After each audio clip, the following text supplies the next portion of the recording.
In last class we have discussed about mean direct method. ठीक है, दो और मेथड्स हैं मीन के, एक है एज्यूम्ड मीन मेथड और दूसरा है स्टेप डेविएशन मेथड. दोनों मेथड एग्जैक्टली सेम है, इसीलिए स्टेप डेविएशन मेथड जो था उसको डिलीशन में डाल दिया था, क्योंकि वो अलग से कुछ होता ही नहीं है. एक्चुअली वो स्टेप डेविएशन मेथड का ही एक्सटेंशन है, लेकिन उसमें कैलकुलेशन स्टेप डेविएशन से भी थोड़ी इजी हो जाती है.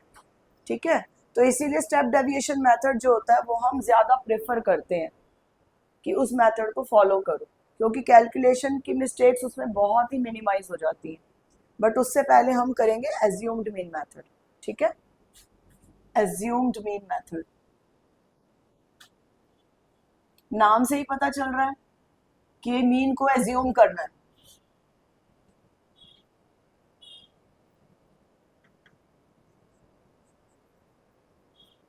ठीक, देखिए मैं एक वैसे ही ले लेती हूँ कोई भी डाटा, क्लास इंटरवल ले लिया, फ्रीक्वेंसी, ये दोनों चीज़ें हमें हमेशा गिवन होती हैं. मैं ले रही हूँ 0 से लेकर 10, 10 से लेकर 20. पहले आप समझ लीजिएगा, बाद में नोट कीजिएगा. 30 to 40, 40 to 50, 50 to 60. सपोज करो ये हमारे क्लास इंटरवल्स गिवन है और फ्रीक्वेंसी दे रखी है 5, 3, 7, 8, 2, कुछ ऐसी. ठीक है, तो इस टेबल को देखकर बताओ कि टोटल कितनी ऑब्जर्वेशंस कलेक्ट हुई हैं.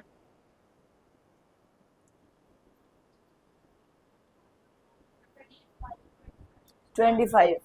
ठीक है, 25 ऑब्जर्वेशन कलेक्ट हुई हैं, और इन 25 ऑब्जर्वेशंस को मैंने कितने रोज में कन्वर्ट किया हुआ है? First row, second row, third row, fourth row and fifth row.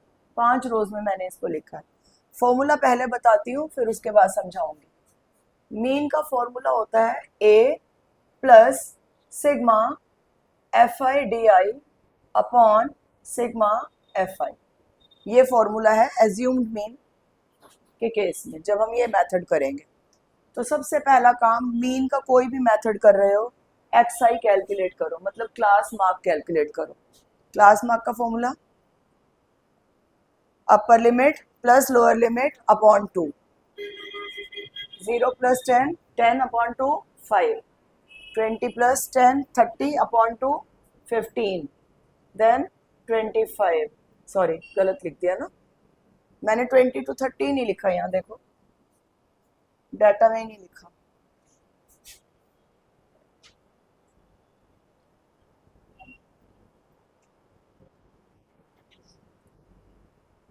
Twenty to 30, 30 to 40, 40 to 50. Next 35 and then 45. ठीक है, अब हमें इस टेबल में एक वैल्यू लेनी होती है डी आई. डी आई कहते हैं डेविएशन को. डेविएशन, डेविएशन का मतलब होता है, ये जो हमने एक्स आई वाली कॉलम बनाई है, इसमें से हम किसी एक वैल्यू को मीन एज्यूम कर लेंगे. ठीक है, किसी भी एक वैल्यू को मीन एज्यूम कर लेते हैं. अब ये वैल्यू हम कुछ भी ले सकते हैं, देखो आंसर में कोई फर्क नहीं पड़ेगा.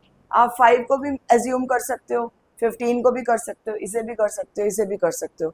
बट यूनिफॉर्मिटी के लिए हम सभी बच्चों को एक ही मेथड बताते हैं, ताकि जब आप एग्जाम देने के लिए जाओ तो टीचर को हर एक बच्चे की अलग अलग कैलकुलेशंस ना चेक करनी पड़े. ठीक है, और वैसे भी हम टेबुलर फॉर्म में काम क्यों करते हैं? ताकि हमारा काम जो है वो हमें कुछ ईज प्रोवाइड करे. अगर हम कॉम्प्लिकेटेड ही करने वाले हैं कैलकुलेशंस को तो उसका कोई बेनिफिट नहीं रहता. तो इजी करने के लिए और यूनिफॉर्मिटी के लिए ये जो हमारे ऑब्जर्वेशंस हमने लिखे हैं 5 रोज में, तो जो सबसे मिडल मोस्ट रो है उसको आप मीन एज्यूम कर लीजिए. अब 5 रोज हैं, 1 2 3 4 5, तो 2 रोज ऊपर से छोड़ दो, 2 रोज नीचे से छोड़ दो, तो हम 25 को क्या कर लेंगे? मीन एज्यूम कर लेंगे. तो ये हमारा जो फॉर्मूला है इसमें एक इसको रिप्रेजेंट करता है एज्यूम्ड मीन को. तो ये हमारे 25 आ गई. इन केस हमारे पास टेबल में 50 to 60 एक और इंटरवल भी दिया होता, मान लो इसकी भी हमें फ्रीक्वेंसी दी हुई है ये हमने एक्स आई कैलकुलेट कर लिया, ठीक है। अब मैंने आपसे कहा कि इसमें से सेंट्रल मोस्ट वैल्यू को ले लो, तो अब सेंट्रल मोस्ट कितनी वैल्यूज हो गई, 25 और 35, ये दो वैल्यूज हैं। अब इन दोनों में से वैसे तो आप किसी को भी ले लो, आपका आंसर सेम ही आने वाला है, बट हम कोशिश करते हैं वो वैल्यू सिलेक्ट करो जिसकी फ्रीक्वेंसी ज्यादा, ठीक है। 25 और 35 में से 35 की फ्रीक्वेंसी ज्यादा है, तो हम 35 को एज्यूम कर लेंगे कि ये हमारा मीन है, किसी को भी ले सकते हो, कुछ नहीं लिखना होता, बस आप जिस वैल्यू को एज्यूम कर रहे हैं वो वैल्यू आप यहाँ पे मेंशन कर दीजिए, और जब आप फॉर्मूला लिखते हो तो फॉर्मूला में भी लिख कर बताओ कि हम किस चीज को क्या ले रहे हैं। Here a is equal to 35, जो भी आप वैल्यू लेकर के चल रहे हो वो आपने लिख लेनी है। समझ में आ गई बात। उसके बाद D I, deviation of class mark from assumed mean, कि ये जो एज्यूम किया है हमने मीन, ये हमारे इस क्लास मार्क से कितना डेविएटेड है, इसमें कितना डिफरेंस है। डेविएशन वर्ड आप फिजिक्स में पढ़ते हो ना, लाइन मतलब लाइट एक मीडियम से दूसरे मीडियम में एंटर करती है तो डेविएट हो जाती है, तो इसी तरीके से हमने जो मीन एज्यूम किया है वो हमारे एक्स आई से कितना डेविएट कर रहा है, तो एक्स आई माइनस ए कैलकुलेट करते चले जाओगे। अब मैं आपको बताती हूँ कि यहाँ कैलकुलेशन आसान कैसे होती है। जो मीन आपने एज्यूम किया होगा, इसमें से जब ए माइनस करोगे तो क्या आ जाएगा, 0, तो इसके सामने तो हमेशा 0 आना ही आना है। समझ में आई बात। यहाँ पर गैप कितने कितने का चल रहा है, 10 का गैप चल रहा है, तो इसके ऊपर की वैल्यू -10 आएगी, फिर उसके बाद -20 आएगी, फिर -30 आएगी। मोस्ट ऑफ द टाइम यही कैलकुलेशन चलती है, तो हमें बार बार कैलकुलेट करना नहीं पड़ता। आ रही है बात समझ में। और 0 के नीचे सेम वैल्यूज पॉजिटिव रिपीट होती चली जाती है, ठीक है। आगे बात समझ में। तो डी आई भी पता चल गया हमें। अब इसके बाद हमें चाहिए F I multiplied by D I. पिछली बार जब हमने डायरेक्ट मेथड किया था तो हमने एफ आई और एक्स आई को मल्टीप्लाई किया था, अब हमें एक्स आई का कोई रोल नहीं है यहाँ पे, अब हमें एफ आई और डी आई को मल्टीप्लाई करते जाना है। अब देखो 5 को 3 से मल्टीप्लाई करना इजी है क्योंकि आगे तो 0 ही है, तो कितना हो जाएगा -150, 20 और 3 -60, -10 एंड 7 -70, यहाँ तो 0 आना ही आना है। 2 इंटू 10 20, 20 इंटू 5 100, तो ये हमारा एफ आई डी आई का कॉलम आ गया, ठीक है। अब फॉर्मूला में क्या चाहिए, सिग्मा एफ आई डी आई, इसका मतलब एफ आई डी आई वाला पूरा कॉलम उठाओ और उसको क्या कर दो, प्लस कर दो, तो यहाँ से हमारे पास sigma F I D I की वैल्यूज आ जाएंगी। अब ध्यान से देखो, ऊपर सारी नेगेटिव टर्म्स चल रही हैं, तो इनको इकट्ठा प्लस करोगे तो कितना आएगा, 280।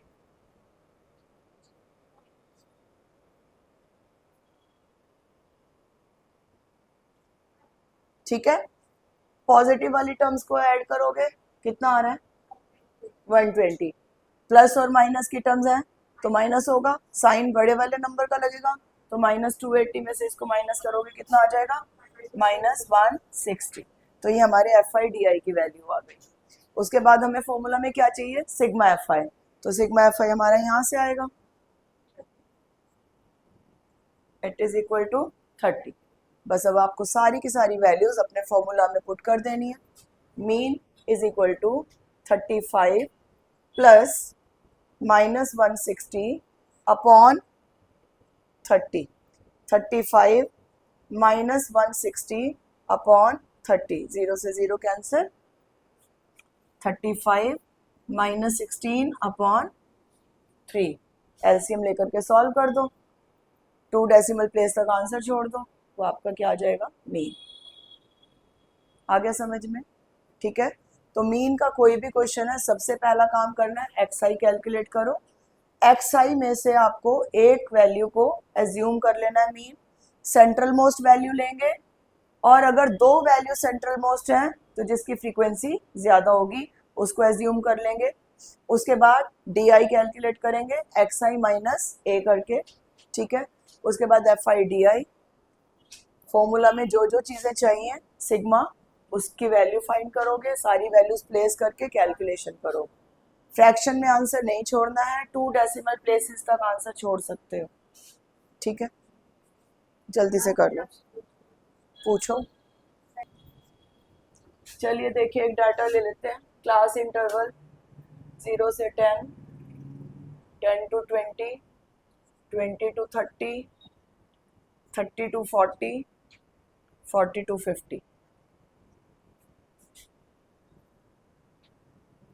फ्रीक्वेंसी ले लेती हूँ 5, 7, 5, 3, कितनी ले लो, ठीक है। सिग्मा FI हर एक फॉर्मूले में चाहिए ही होता, करके ही रख लेते हैं। 30, ठीक। सबसे पहला काम XI 5, 15, 25, 35, 45, ठीक है। इसमें हमें फॉर्मूला जो होता है वो ये होता है, mean is equal to A plus sigma FI UI upon sigma FI multiplied by H। यहाँ UI जो है वो एक्चुअली कैलकुलेट करते हैं DI अपॉन H से।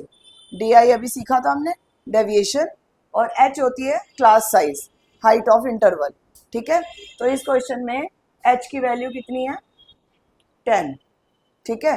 तो UI की वैल्यू जब हम कैलकुलेट करेंगे तो कैसे करेंगे, DI अपॉन H करते चले जाएंगे।